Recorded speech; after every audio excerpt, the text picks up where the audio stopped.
Hello everyone. आज की इस क्लास में यूपीपीजीटी एग्ज़ाम के लिए प्रैक्टिस सेट से जुड़े हुए प्रश्नों को कराया जाएगा। प्रैक्टिस सेट से जुड़े हुए जितने भी क्लासेस हुई हैं अभी तक उनका फोल्डर बना दिया गया है, जो कि आपको चैनल के प्लेलिस्ट में मिल जाएगा। क्लास स्टार्ट हो इससे पहले आप सभी इस वीडियो को ज़्यादा से ज़्यादा लोगों के साथ शेयर जरूर कर दीजिए। एक इन्फॉर्मेशन है समाजशास्त्र से संबंधित सभी परीक्षाओं के लिए। यहाँ पर देखिए प्रैक्टिस सेट एवं समाजशास्त्र के जो नोट्स हैं ये आपको प्रोवाइड कराए जा रहे हैं पीडीएफ फॉर्मेट में।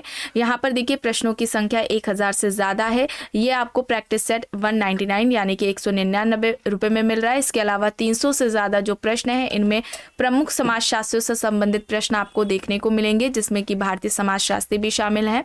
और उन सभी समाजशास्त्रियों के द्वारा जो उनके सिद्धांत, अवधारणाएँ और जो महत्वपूर्ण पुस्तकें हैं प्रश्नों के अलावा अलग से आपको पीडीएफ में देखने को मिल जाएगी। और इसका जो प्राइस है 120 है।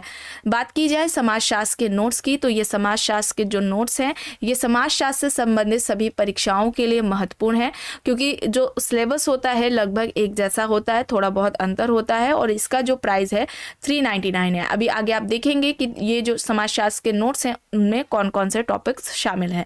कोई भी जानकारी चाहते हैं तो आप दिए गए व्हाट्सएप नंबर पर मैसेज करके पूछ सकते हैं। यहाँ पर पेमेंट प्रोसेस दिया गया है, ये यूपीआई आईडी है, इस पर पेमेंट करना है और उसका स्क्रीनशॉट दिए गए व्हाट्सएप नंबर पर देना है, जिससे आपको पीडीएफ प्रोवाइड कराई जाएगी। अब देख लीजिए यहाँ पर वो सारे टॉपिक्स यहाँ पर हैं जो कि आपको 399 में दिए जा रहे हैं। पीडीएफ फॉर्मेट में ये आपके होंगे नोट्स।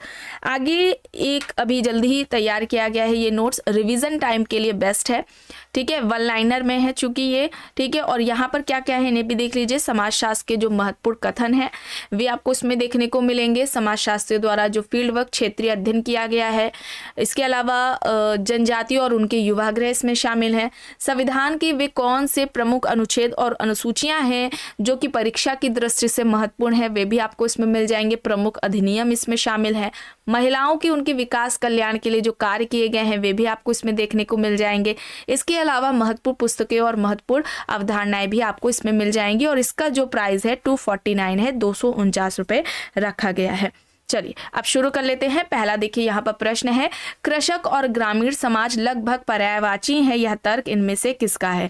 कृषक समाज और जो ग्रामीण समाज है लगभग पर्यायवाची है, इनमें से यह किसका कहना है? विकल्प में Robert Redfield, T L. Smith, S C. Dube, B R. Chauhan यहाँ पर दिए गए हैं। कृषक और ग्रामीण समाज लगभग पर्यायवाची हैं, यह तर्क किसका है? तो यहाँ पर सही क्या होगा? यहाँ पर टी.एल. स्मिथ होगा, ठीक है। टी.एल. स्मिथ होगा, यानी कि बी यहाँ पर इस प्रश्न का सही उत्तर हो जाएगा। बात की जाए कृषक समाज की, ठीक है। कृषक समाज की अवधारणा किसके द्वारा दी गई है? तो ये याद रखिएगा रॉबर्ट रेडफील्ड की है। कृषक समाज की अवधारणा के जनक कौन है? रॉबर्ट रेडफील्ड है। चलिए आगे देखते हैं प्रश्न, किसके अनुसार परंपरा और आधुनिकता को अंतःक्रिया के माध्यम से समझा जाना चाहिए? विकल्प में यहाँ पर Yogendra Singh, M.N.. Srinivas, SC. Dubey, मैकिम merit यहाँ पर दिया गया है। परंपरा और आधुनिकता को अंतःक्रिया के माध्यम से समझा जाना चाहिए, ये किसका कहना है? सही यहाँ पर क्या होगा? परंपरा और आधुनिकता को अंतःक्रिया के माध्यम से समझा जाना चाहिए, किसका तर्क है? मैकिम मेरिट का है, ठीक है। मैकिम मेरिट का है, ऑप्शन डी यहाँ पर सही हो जाएगा।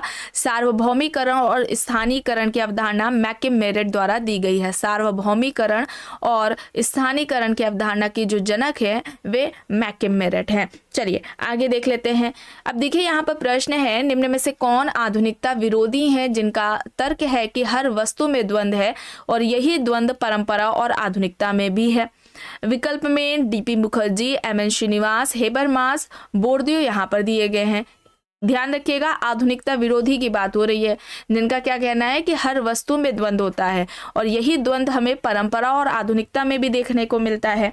तो यहाँ पर सही क्या होगा? डीपी मुखर्जी हो जाएगा। ढुजरटी प्रसाद मुखर्जी के द्वारा यह बात कही गई है, तो ऑप्शन ए यहाँ पर सही होगा। प्रश्न है, किसने जनजाति को समान संस्कृति वाले जनसमूह के रूप में परिभाषित किया है? मेलानोव्स्की, क्रोबर, आर. ब्राउन या फिर इनमें से कोई नहीं। जनजाति समान संस्कृति वाला जनसमूह है, इस तरीके से जनजाति को किसने परिभाषित किया है? जनजाति समाज, इस टॉपिक को भी कंप्लीट कराया जा चुका है। जितने भी टॉपिक्स कंप्लीट कराए जा चुके हैं उन सभी का फोल्डर आपको चैनल के प्लेलिस्ट में मिल जाएगा, वहां से उन टॉपिक से जुड़ी हुई क्लासेस देख सकते हैं। यहाँ पर सही क्या होगा, फोर्थ का क्रोबर होगा। ठीक है, क्रोबर होगा, बी यहाँ पर सही होगा। प्रश्न है, निम्न में से किसने सार्वभौमिकरण और स्थानीकरण की अवधारणा का प्रयोग भारतीय समाज के अध्ययन में किया?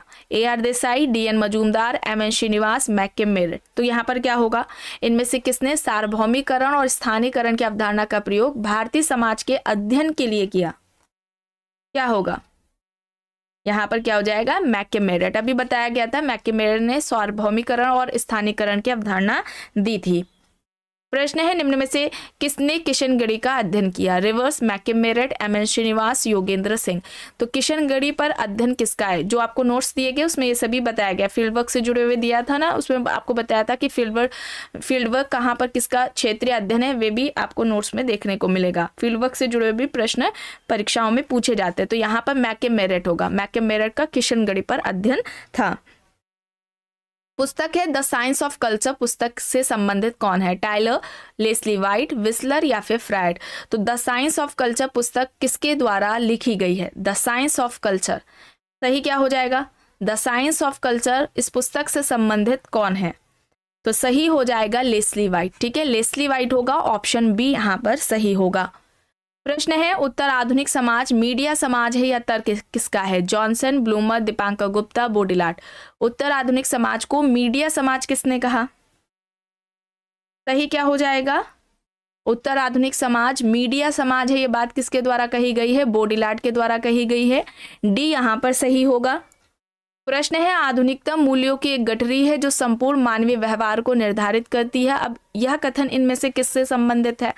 जॉनसन है, समनर है, योगेंद्र सिंह है, ल्योतार्थ है। यहाँ पर आधुनिकता मूल्यों की गठरी है जो संपूर्ण मानवीय व्यवहार को निर्धारित करती है, सही यहाँ पर योगेंद्र सिंह है। ठीक है, योगेंद्र सिंह है, ऑप्शन सी यहाँ पर राइट होगा। प्रश्न है, पूंजीवाद का विकास और विस्तार ही वैश्वीकरण है या किसका कहना है? Anthony Wallace, Anthony Giddens, Dipankar Gupta, Wallerstein. पूंजीवाद का विकास और विस्तार ही वैश्वीकरण है, यह किसका कहना है? सही यहाँ पर इस प्रश्न का उत्तर विकल्प डी, वॉलस्टीन हो जाएगा। ठीक है, वॉलस्टीन ने सबसे पहले ग्लोबलाइजेशन की बात की थी। ठीक है, यहाँ पर क्या हो जाएगा, राइट आंसर क्या हो जाएगा, विकल्प डी यहाँ पर सही हो जाएगा। प्रश्न है, सामाजिक नियंत्रण के दो प्रकार प्रत्यक्ष और अप्रत्यक्ष किसने दिए? किम्बॉल यंग, सदरलैंड, कॉलमैनहीम यहाँ पर हैं। एम यंग कर लीजिए से, सामाजिक नियंत्रण के दो प्रकार प्रत्यक्ष और अप्रत्यक्ष किसने बताएं? सोशल कंट्रोल की बात की जाए तो सबसे पहले सामाजिक नियंत्रण इस शब्द की या इस अवधारणा की, इस टॉपिक की सबसे पहले व्यवस्थित तरीके से व्याख्या करने वाले कौन थे? रॉस थे। सोशल कंट्रोल इनकी पुस्तक थी जो कि 1901 में आती है, ये बुक भी पूछी जाती है, 1901 में आती है। और सामाजिक नियंत्रण के दो प्रकार प्रत्यक्ष और अप्रत्यक्ष किसके द्वारा बताए गए हैं? कॉलमैनहीम के द्वारा बताए गए हैं। विकल्प डी यहाँ पर सही होगा। किम्बॉल यंग ने सकारात्मक और नकारात्मक सामाजिक नियंत्रण की बात की थी। प्रश्न है, निम्न में से किसने सर्वप्रथम सामाजिक नियंत्रण शब्द का प्रयोग किया? तो अभी बताया गया, रॉस ने। ये रॉस ने सबसे पहले सामाजिक नियंत्रण को व्यवस्थित तरीके से रखा था अपनी पुस्तक सोशल कंट्रोल में, जो कि 1901 में आती है। सबसे पहले बात रॉस के द्वारा ही कही गई थी सोशल कंट्रोल की। अब यहाँ पर प्रश्न देखिए, निम्न में से कौन सी संस्था कृषक समाज व्यवस्था से नहीं है? जाति, संयुक्त परिवार, तृतीयक उद्योग और कुटीर उद्योग यहाँ पर विकल्प है।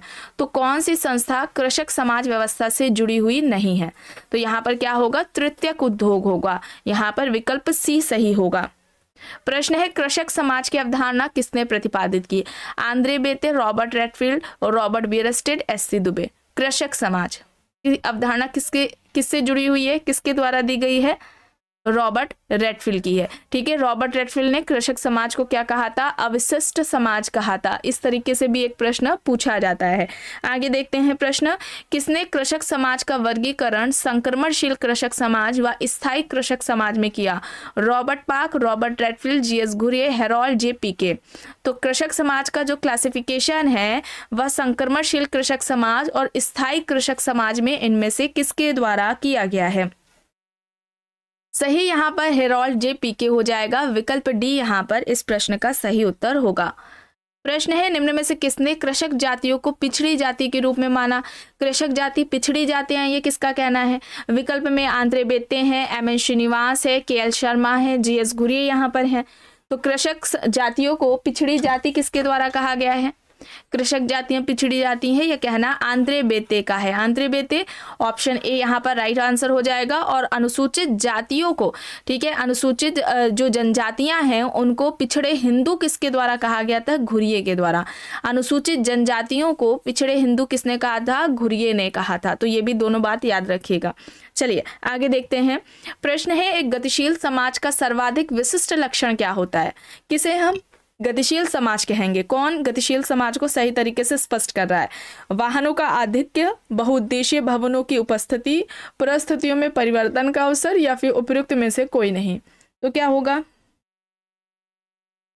सही? क्या होगा सही? होगा परिस्थितियों में परिवर्तन का अवसर। ठीक है, ऑप्शन सी यहाँ पर इस प्रश्न का सही उत्तर हो जाएगा। प्रश्न है, समाज एक व्यक्तिगत विचारों के मध्य एक संबंध है, किसका कथन है? Max weber, Parsons, CH कूले, Robert park. यहाँ पर ऑप्शंस है। समाज एक व्यक्तिगत विचारों के मध्य एक संबंध है या किसका कथन है? सही यहाँ पर हो जाएगा सीएच कूले। समाज व्यक्तिगत विचारों के बीच में एक संबंध है या कूले के द्वारा कहा गया है। कूले ने समाजीकरण से संबंधित जो इनका कूले का सिद्धांत है वो आत्मदर्पण का सिद्धांत रहा है। ठीक है, ये इनका डायरेक्टली कॉन्सेप्ट भी पूछ लिया जाता है, किसके द्वारा दिया गया है या समाजीकरण से संबंधित कूले का सिद्धांत कौन सा रहा है, इस तरीके से भी पूछा जाता है। अब देखिए यहाँ पर प्रश्न है, अपराध एक है, कैसा व्यवहार है? सामाजिक व्यवहार है, अनुमोदित व्यवहार है, असामाजिक व्यवहार है या फिर सामूहिक व्यवहार है? तो अपराध, क्राइम, इस टॉपिक को भी कंप्लीट कराया जा चुका है। अपराध क्या है? एक सामाजिक व्यवहार है। ठीक है, तो यहाँ पर क्या होगा? ऑप्शन ए यहाँ पर सही होगा। प्रश्न है, निम्न में से आकस्मिक एवं दीर्घकालिक अपराधी को किसने दो भागों में विभाजित किया? अलेक्जेंडर एवं staff, Kingsley Davis, Sutherland, Mendel यहाँ पर हैं। अपराधी को इनमें से किसने दो भागों में विभाजित किया है? आकस्मिक अपराधी और दीर्घकालिक अपराधी। सही यहाँ पर क्या होगा? अलेक्जेंडर और स्टॉफ होगा। यहाँ पर ऑप्शन ए होगा सही। प्रश्न है, किसने स्थितिजन और सुव्यवस्थित अपराधों का वर्गीकरण दिया है? विकल्प में वॉल्टन है, बोंगर है, लेमर्ट है या फिर इनमें से कोई नहीं। स्थितिजन और सुव्यवस्थित अपराधों का जो क्लासिफिकेशन है वह किसके द्वारा किया गया है? सही यहाँ पर लेमर्ट होगा। ठीक है, लेमर्ट होगा। ऑप्शन सी यहाँ पर राइट आंसर होगा। किसका विचार है कि समान अपराधी एक मिथक है? विकल्प देखिए, डेविड अब्राहम सेन है, ए.आर. लिंड स्मिथ है, टॉफ्ट है, मावरर है। समान अपराधी एक मिथक है या किसका कहना है? सही यहाँ पर डेविड अब्राहम सेन होगा। David Abraham Sen, option A यहाँ पर राइट होगा। किसने व्यक्ति और समाज के बीच होने वाली अंतःक्रिया में परिवर्तन को सामाजिक परिवर्तन कहा? वॉनवीज है, वेबर, पार्सन्स, कूले हैं यहाँ पर। तो व्यक्ति और समाज के बीच में होने वाली अंतःक्रिया में परिवर्तन को सामाजिक परिवर्तन किसके द्वारा कहा गया है? Social change. इस टॉपिक को भी कंप्लीट कराया गया है। यहाँ पर क्या होगा? पार्सन्स होगा, टॉलकेट पार्सन्स। ठीक है, व्यक्ति और समाज के बीच में अंतःक्रियाओं में जब परिवर्तन आता है तो ऐसे परिवर्तन को सामाजिक परिवर्तन कहा था पार्सन्स ने। प्रश्न है, किसके अनुसार युद्ध मनुष्य के मानवीय संघर्ष का सबसे अधिक हिंसात्मक रूप है? Hegel, Karl Marx, William J Goode, Kimball young यहाँ पर विकल्प है।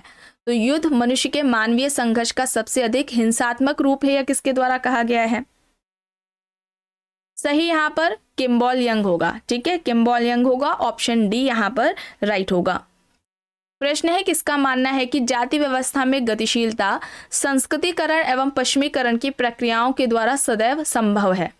केतकर, घुरिये, हट्टन और श्रीनिवास यहाँ पर विकल्प है। इनमें से किसका यह मानना है कि जाति व्यवस्था में गतिशीलता संस्कृतिकरण एवं पश्चिमीकरण की प्रक्रियाओं के द्वारा सदैव संभव है?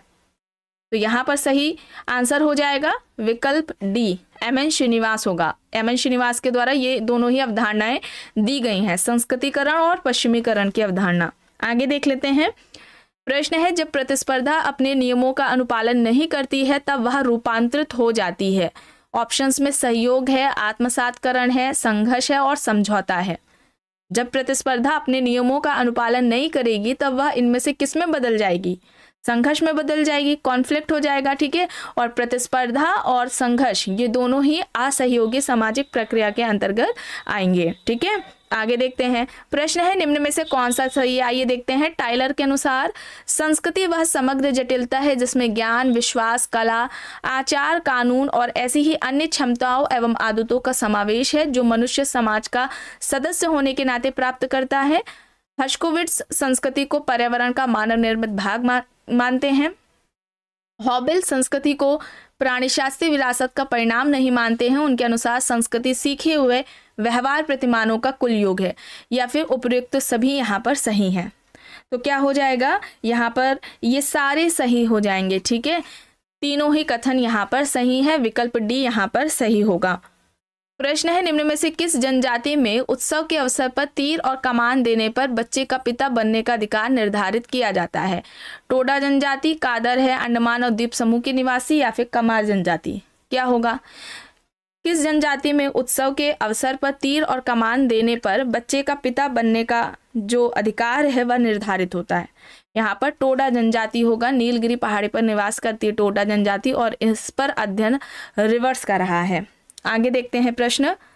किसने अभाव की राजनीति की व्याख्या की है? Yogendra Singh, S C. Dube, Andre Beteille, Karl Marx यहाँ पर ऑप्शंस है। अभाव की राजनीति की व्याख्या किसने की थी? आंद्रे बेते ने, ठीक है। अभाव की राजनीति की व्याख्या किसने की थी? आंद्रे बेते ने की थी। ऑप्शन सी यहाँ पर राइट होगा। प्रश्न है, निम्न में से किसने भूमिका शब्द का प्रयोग अपनी परिभाषा में विशेष परिस्थिति से संबंधित सांस्कृतिक प्रतिमान की समग्रता के लिए किया था? रॉल्फ लिंटन, बोटोमोर, फ्रेजर, टॉनीज यहाँ पर ऑप्शंस है। तो सही क्या होगा?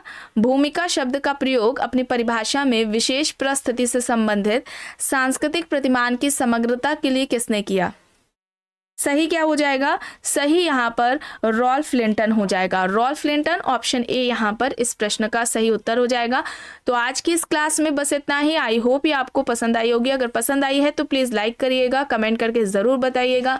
चैनल पर अगर आप नए हैं तो चैनल को भी ज़रूर सब्सक्राइब कर लीजिएगा एंड इस वीडियो को जितना हो सके ज़्यादा से ज़्यादा लोगों के साथ शेयर भी ज़रूर करिएगा।